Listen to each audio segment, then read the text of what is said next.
Good afternoon, everybody. Hi, I'm David Cowan, President of the Museum, and welcome back to Lunch and Learn. Our speaker today is Sidney Rocke, and he is the Chief Counsel for the Bureau of Engraving and Printing, known to us as the BEP. And of course, that's the agency that prints billions of dollars of U.S. currency each year. Now, he provides legal counsel on a wide range of issues to the BEP, including about counterfeiting. Now, a quick quote about counterfeiting. The Secretary of the Treasury wrote, quote, that a notorious horse thief, a purchaser and seller of public securities, a penman, and a very rich man are a gang who are the most ingenious set of forgers that perhaps ever infested a country. Now, is that quote attributable to Jacob Lew, our current Secretary of the Treasury? Of course not. It is attributable to Alexander Hamilton.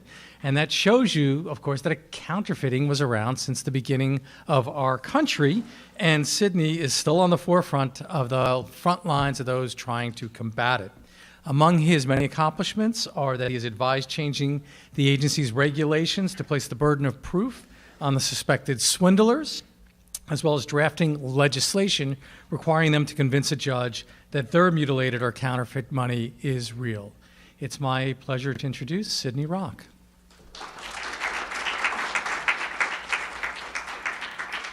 Well, thank you very much, David, and it's great to see you all here. A couple legalisms. I wouldn't be a lawyer without some legalisms. One clear disclaimer I have to make is any opinions you hear are going to be mine and mine alone, not necessarily those of the BEP or the Department of Treasury. I had already told the museum I have to make that disclaimer. It doesn't necessarily mean that whatever I say isn't true, but there's plausible deniability, as they say. One thing I didn't tell the museum is that I'm happy to come here and speak at the Lunch and Learn series, but I do have a requirement, and that is every class, every lecture I ever give always starts with a lawyer joke. So, here goes.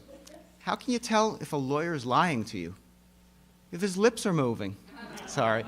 I had to say it before you did. Okay, well, given that, I have to try and convince you now that I'm one of the good guys. That David said that we are on the forefront of fighting counterfeiting. So I'd like to talk a little bit about the efforts that we make to try and stop the bad guys before they actually engage in the act of counterfeiting, because that's really the most important thing. Let me just give some background on the agency mission and what we as lawyers do, hopefully to help that agency mission. We're the Bureau of Engraving and Printing. We're part of the U.S. Department of Treasury. What we are is basically a big money factory. In fact, that's our website, moneyfactory.gov, so pretty easy to find. It's a really, really complicated industrial process. I had no idea until I was the chief counsel about 3 years ago just how complicated it was to make money. I mean, physically make money. I knew how hard it was to make money. But given the 3 years of experience that I've had, I've really gotten a sense of appreciation for how complicated the industrial end of it is, how much machinery, how much workmanship goes into it, and the sheer artistry of the bill. Now, these bills that we print, and there are billions of them, they don't just come into being because we want to print them. Many folks don't know how it is that your money gets into circulation. We're the big printing press. We create it, but how many bills do we print? And what denominations are the ones that we focus on? Well, the Federal Reserve Board gives us an order every year. And basically they tell us, we're going to want you to print this many hundreds, this many 50s, 20s, 10s, so on and so forth. And what is that order based on? Consumer demand. What you guys are doing out there. How much money you are asking from your local bank. Because that's the food chain. The Federal Reserve Board sits on top of the various Federal Reserve banks. You've got one right here in New York, and they're scattered around the country. Those banks distribute money and keep an eye on the money system for the local banks, so that when you go to your local Wells Fargo, Bank of America, whatever, there's money in the till there for you, and that gets pumped out into the economy. We also send a lot of it overseas, and we'll talk about that in a little bit. Now, is that order always the same? Absolutely not. Why does it change? Well, it changes seasonally. This is our busy season. Can you imagine why? Because a lot of people give money for Christmas. It's in a lot of Christmas stockings.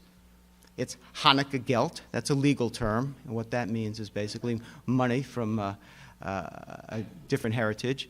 But basically, this is a busy time for us. Another thing that factors in very heavily is the politics. What's going on politically in this country? What's going on around the world? 2 years ago, we had a big rush on $100 bills. The Federal Reserve called us and said, print more. We're changing the order. Why? Because it looked like Russia might be invading the Ukraine. Why would that have a connection? Well, because all around the world, the US dollar is the storehouse of value.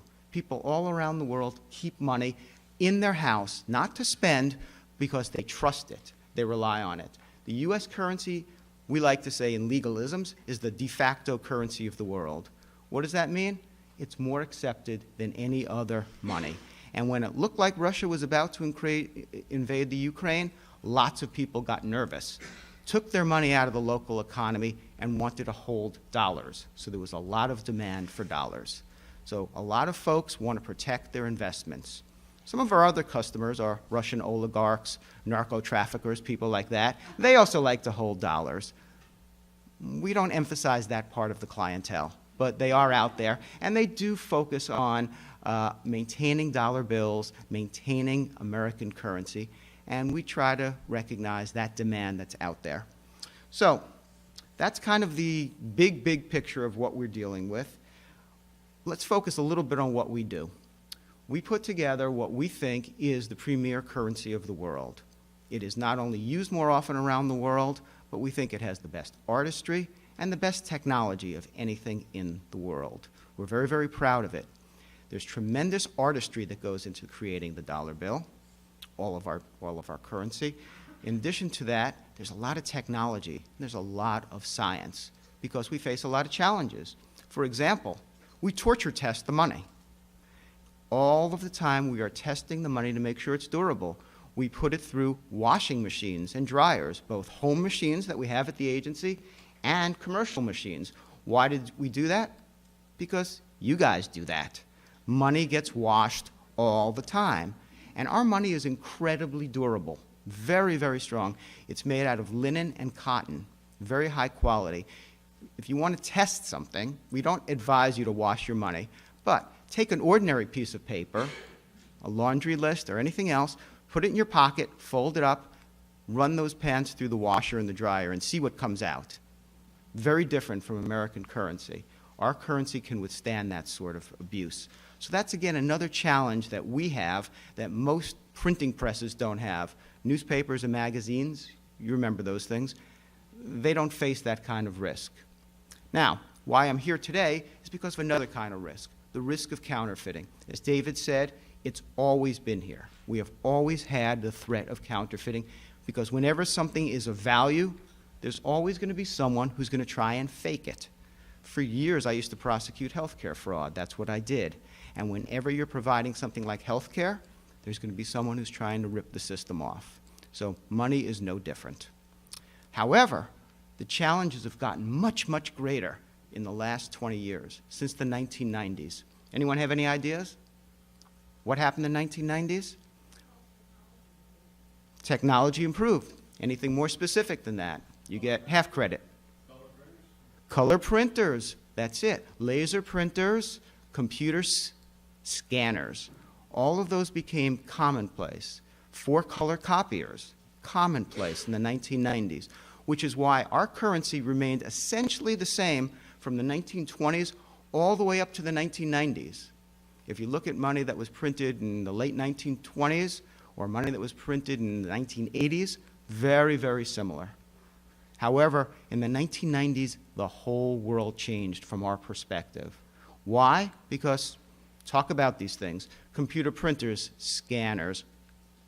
Who has easy access to that? Raise your hand if in your home life or your office you have access to it.